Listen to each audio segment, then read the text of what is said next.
हरे कृष्ण कृष्ण कृष्ण हरे हरे, हरे राम राम राम। हम लोग चर्चा कर रहे हैं श्री नेक्टर ऑफ डिवोशन, और इसका chapter 2,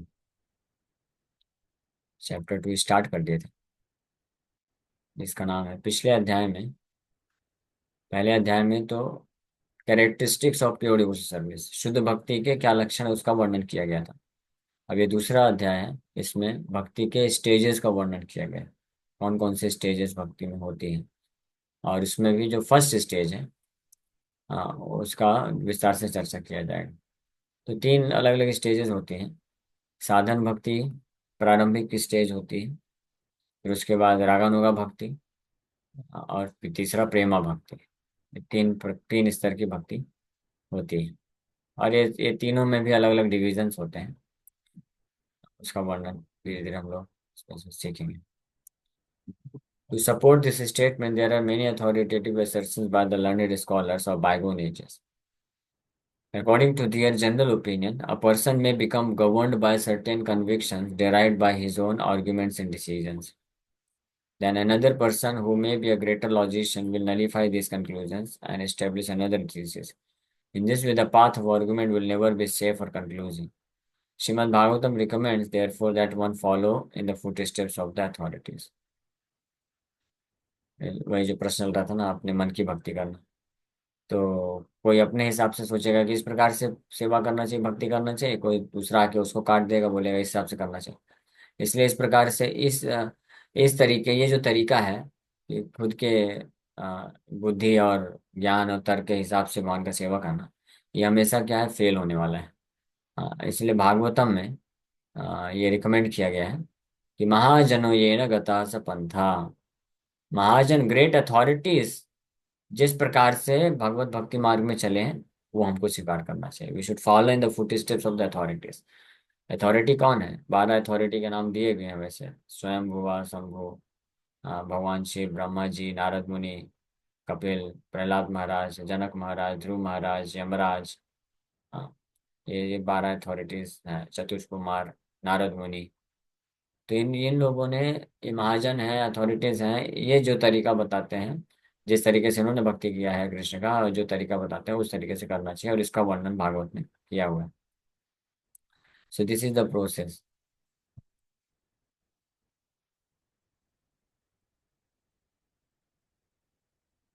So here is a general description of devotional service by given by Srila Rupa Goswami in his Bhakti Rasamrita Sindhu. Previously, it has been stated that devotional service can be divided into 3 categories: devotional service in practice, devotional service in ecstasy, and devotional service in pure love of God. Sadhan Bhakti, Raganuga Bhakti, and Prema Bhakti. Now, Sri Rupa Goswami proposes to describe devotional service in practice. 3 स्तर के भक्ति हैं। अब इसमें से जो पहला है, उसका डिटेल में वर्णन करने जा रहे हैं हम। तो 3 स्तर की भक्ति है, बट इन तीनों में सबसे इम्पोर्टेंट है जो पहला स्टेज का भक्ति है, साधन भक्ति। हमारे लिए संसार में कुछ लोग होते हैं जो माया से परेशान होकर के फिर प्रेमा भक्ति मांगते हैं। प्रेमा भक्ति जो है फाइनल स्टेज, वो इमीडिएटली नहीं होता है। पहले साधन भक्ति, साधन भक्ति मतलब नियम कानून पालन करके करने वाली भक्ति। तो उसी का पहले वर्णन किया जा रहा है। सो प्रैक्टिस मीन्स, साधन भक्ति मतलब practising devotional service, devotional service in practice, इसको बोलते हैं साधन भक्ति। So practice means employing our senses in some particular type of work, इसको बोलते हैं प्रैक्टिस करना। अपने इंद्रियों को, ऋषिकेन ऋषिकेश सेवन भक्ति रुच्यते, ये है साधन भक्ति। अपनी इंद्रियों को इंद्रियों के स्वामी भगवान के सेवा में लगाना। Therefore, devotional service in practice means utilizing our different sensory organs in service to Krishna. Some of the senses are meant for acquiring knowledge, and some are meant for executing the conclusions of our thinking, feeling, and willing.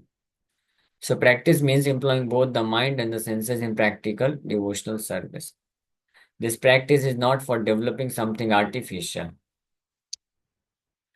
सो साधन भक्ति का definition यहाँ पे बताया जा रहा है कि practice devotional service in practice. ध्यान से सुनते जाइए, साधन भक्ति क्या है। भक्ति रसामृत सिंधु में रूप गोस्वामी इसको वर्णन कर रहे हैं। उसका हम लोग श्लोक भी देखेंगे, लेकिन इसको पहले एक्सप्लेन कर लेते हैं। तो practice devotional service in practice, साधन भक्ति, कि हमारे जितने सेंसेस इंद्रियां हैं, कर्मेंद्रियां, ज्ञानेंद्रियां और मन भी, इसको उनके फंक्शन का इस्तेमाल करते हुए कृष्ण के सेवा में लगाना। और इस प्रकार से लगा करके जो है भगवान के प्रति जो प्रेमा भक्ति है उसको विकसित करना। तो this practice is not for developing something artificial. ये प्रैक्टिस कुछ बाहर से विकसित करने के लिए नहीं है। ये ऑलरेडी जो नित्य सिद्ध कृष्ण प्रेम हृदय में है, साध्य है, उसको पुनर्जागृत करने के लिए होता है ये साधन भक्ति। इसमें अपनी इंद्रियों का इस्तेमाल, इंद्रियों की जो भी फंक्शन है उसको भगवान के लिए इस्तेमाल करना। जैसे आंख का फंक्शन है देखना, तो आंखों का इस्तेमाल भगवान कृष्ण का दर्शन करने के लिए का। जिह्वा का इस्तेमाल भगवान का नाम जप करने और भगवान का प्रसाद टेस्ट करने के लिए। इसी प्रकार से मन का इस फंक्शन है थिंकिंग फीलिंग विलिंग। तो मन का इस्तेमाल विचार करना, महसूस करना और इच्छा करना इसके लिए।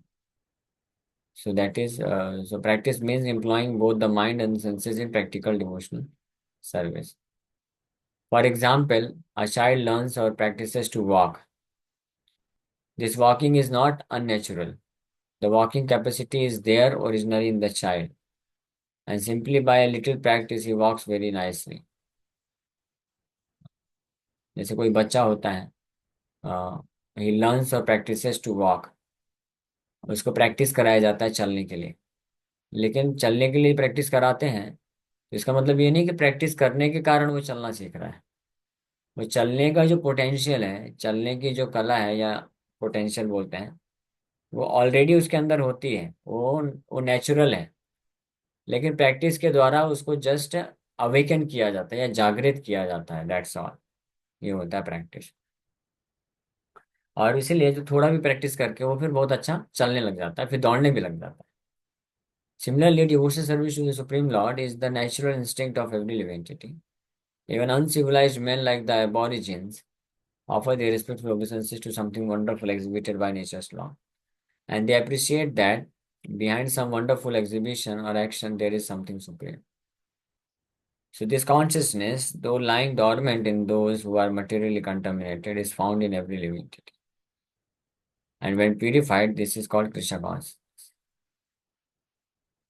So, जैसे बच्चे का उदाहरण दी, जो चलने की उसकी जो टेंडेंसी है, प्रवृत्ति है, वो पहले से रहती है। बस थोड़ा प्रैक्टिस करा के उस प्रवृत्ति को जागृत किया जाता है। उसी प्रकार से ये भगवान की जो प्रेम है, भक्ति है, सेवा है, ये ऑलरेडी ये स्वाभाविक लक्षण है हर जीवात्मा का। ये साधन भक्ति के द्वारा उसको जागृत करने की आवश्यकता होती है, जिसमें अपनी इंद्रियों के द्वारा वो भगवान की सेवा में लगता है। उदाहरण दे रहे हैं कि यहाँ तक कि जो असभ्य वासी जो मनुष्य होते हैं, अबोरिजिन, जो जंगलों में रहते हैं, वनवासी असभ्य लोग, तो वो लोग भी ये नेचुरल स्वाभाविक प्रवृत्ति होने के कारण वो भी किसी न किसी वंडरफुल नेचुरल चीज को देख करके उसको प्रणाम करते हैं। तो ये कॉन्शियसनेस ऑलरेडी ये रहता है,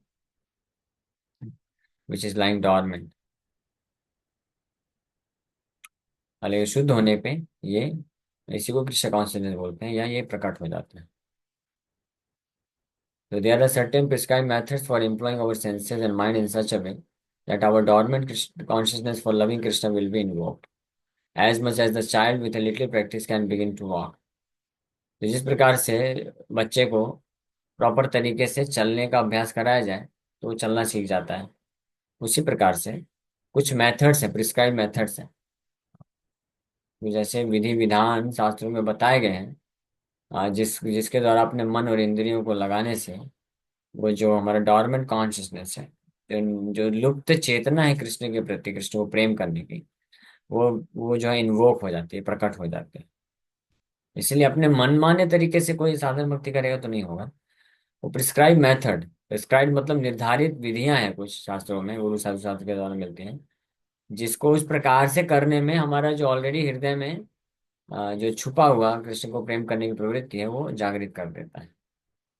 Similarly, Krishna consciousness cannot be aroused simply by practice. Actually, there is no such practice.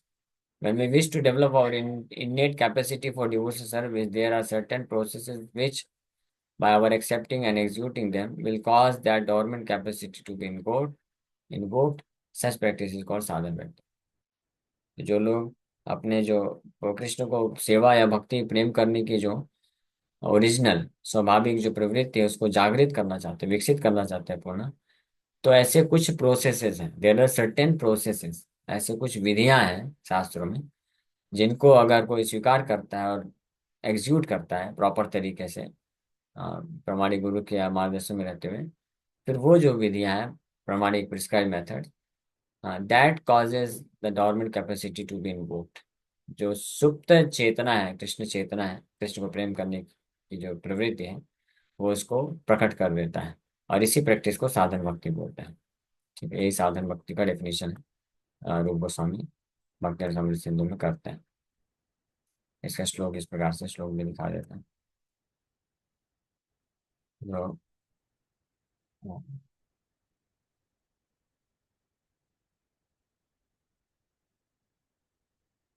ये तत्र साधन भक्त, डेफिनेशन ऑफ साधन भक्त, सेकंड वे में सा भक्ति साधनम भावा प्रेमा चेति त्रिदोदिता।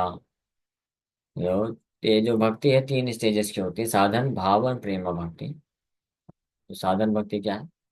तत्र साधन भक्ति कृति साध्या भवेत् साध्य भावा सा साधनाभिधा नित्य सिद्धस्य भावस्य प्राकट्यम हृदि साध्यता। हाँ, तो नित्य सिद्धस्य भावस्य, जो हृदय में मौजूद है, उपस्थित है नित्य सिद्ध भाव कृष्ण के प्रति, उसके प्राकट्यम हृदि साध्यता, उसके प्रकट करने के लिए जो कृति साध्या, अपनी इंद्रियों के द्वारा जो कुछ ऐसे कार्य किए जाते हैं जिससे नित्य सिद्ध से भाव से प्राकट्यम, नित्य सिद्ध जो भाव है वो प्रकट हो जाता है, उसी को साधना विधा बोला जाता है, उसी को साधन भक्ति कहा जाता है। यहाँ पे इसका क्लियर कट डेफिनेशन प्राप्त होता है। नित्य सिद्ध से भाव से, क्योंकि नित्य है। तो साधन मतलब the means to obtain the goal, और गोल क्या है? भाव, भाव भक्ति, कृष्ण प्रति प्रेम, दैट इज द गोल। सा भक्ति सप्तम स्कंधे भांग्या देवर्षणोदिता। नारद मेंशन साधन भक्ति in around about way in the seventh canto. सातवें स्कंद में नारद मुनि ये साधन भक्ति के बारे में बताते हैं। यथा सप्तमे तस्मात् केन उपायेन मनः कृष्ण निवेशयेत्। ये सातवें स्कंद में नारद मुनि इंस्ट्रक्ट करते हैं कि तस्मात् देयरफॉर, किसी भी तरीके से, केनो उपायेन, कोई भी तरीके से अगर कोई अपने मन को कृष्ण में निवेशित कर सके, हाँ, तो वो कार्य करना चाहिए शास्त्र विधि के अनुसार, दैट इज कॉल्ड साधन। विधि रागानुगा चेति साध विधा साधना विधा। फिर साधन भक्ति के कितने प्रकार हैं ये हम लोग कल चर्चा करेंगे। वैधि साधन भक्ति, रागानुगा साधन भक्ति। ओके, इसी के साथ में विराम करते हैं। Thank you very much. किसी वक्त का कोई प्रश्न है तो पूछ सकते हैं। Hare Krishna. Yes, any question? आपने बताया कि भक्ति तीन प्रकार की होती है, साधन भक्ति, प्रेम भक्ति, रामन भक्ति। तो मतलब जो हम लोग अभी स्टार्टिंग में कर रहे हैं, तो ये किस प्रकार की भक्ति के अंतर्गत आ सकता है, आ जाएगा? साधन भक्ति के अंतर्गत ही आएगा।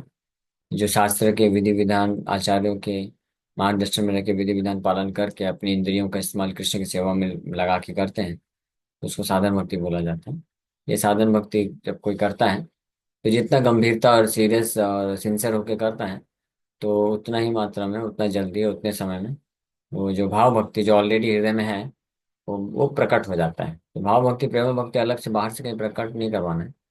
वो जितना सीरियसली गंभीरता से जो साधन भक्ति करेगा, तो उतना ही हृदय का जो मार्जन है शुद्धिकरण हो जाएगा, तो अपने आप वो भाव भक्ति प्रकट हो जाती है। ठीक है, ओके। यस, किशोरी माता जी। कृष्ण। हरे कृष्ण प्रभु जी, पंचांग प्रणाम। हरे कृष्ण। प्रभु जी, जैसे जब तक हम लोग इस्कॉन में नहीं आए थे तब तक जो भी कर रहे थे, तो तब तो जब नहीं करते थे, सिर्फ विग्रह सेवा जो भी रहती थी आता था करते थे। तो फिर वो कौन सी भक्ति कहलाती? क्योंकि हम लोग जब साधना तो अभी चालू किए, जब जब जाने कि कैसे हाँ, तो ये करना अभी चाहिए ये था। जो है, अभी जो चालू किए प्रमाणिक गुरु के आश्रम में रह करके, प्रभुपाद जी के मार्गदर्शन में रह के, इसको साधन भक्ति बोलते हैं। उसके पहले हम अपने मन से कुछ भी कर रहे थे, तो वो वास्तव में वो भक्ति नहीं है, लेकिन वो पुण्य आपको देता है कि हाँ पुण्य है, कुछ किसी न किसी तरीके से कुछ तो भगवान का स्मरण हो रहा है। तो उसके बल पे धीरे धीरे हम योग्य बने कि हमको फिर ऐसे प्रमाणिक गुरु शुद्ध वैष्णव का आश्रय मिला, और फिर हम प्रॉपर तरीके से साधन भक्ति में लग गए।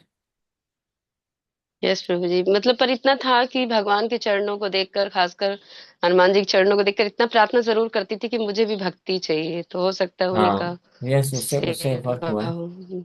उसी से कृपा मिली, जी अच्छी बात है। यस, वंदना माता जी।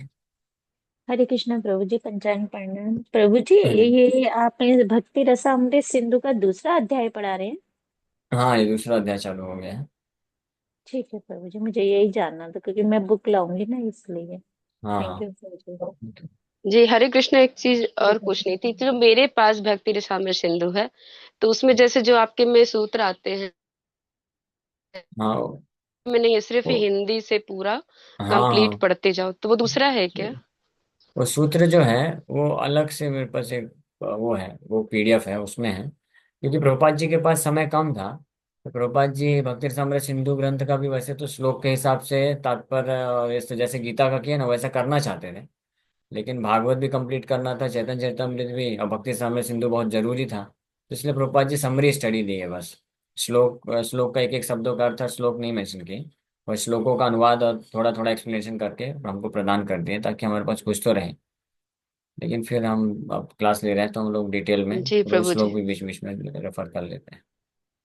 तो प्रभु जी, लोग जो सूत्र देखते हैं ना, तो पता नहीं कि वो और इंटरेस्टिंग लगता है उसको पढ़ के, फिर उसका अर्थ, सही बात है। फिर उसका वो इंटरेस्टिंग हाँ, लगता है। ये तो है ही, Yes। सही बात है, इसलिए हम लोग श्लोक के साथ करते हैं। इसलिए प्रभुपाद जी इतना मेहनत क्यों किए भगवद गीता भागवतम में एक एक श्लोक, यहाँ तक कि चैतन्य चरितमृत में भी। चैतन्य चरितमृत में एक एक बंगाली प्यार के एक एक शब्दों का अर्थ दे करके पहली बार हुआ है ऐसा, प्रभुपाद जी जो किए हैं। अन्यथा यहाँ तक कि शिला भक्ति सरस्वती ठाकुर महाराज भी जो चैतन्य भागवत चैतन्य चरितमृत का टीका दिए हैं, तो उसमें एक एक शब्दों का शब्दार्थ नहीं दिए हैं, अनुवाद और तात्पर्य बस दिए हैं। फर्स्ट टाइम प्रभुपाद जी इतना मेहनत करके दिए, क्योंकि प्रभुपाद जी विचार किए कि वेस्टर्न जो लोग हैं वो लोग को बंगाली आएगी नहीं, तो इसलिए उनके मदद के लिए और हम लोग के लिए भी, हम लोग भी बंगाली नहीं, तो ये सब इतना मेहनत किए हैं प्रभुपाद जी। तो हमको बहुत आभारी रहना चाहिए, ग्रेटफुल रहना चाहिए। प्रभुपाद जी एक एक शब्दों का अर्थ दे दे करके हमको प्रदान किए, जो कि बहुत इजी हो गया है समझना।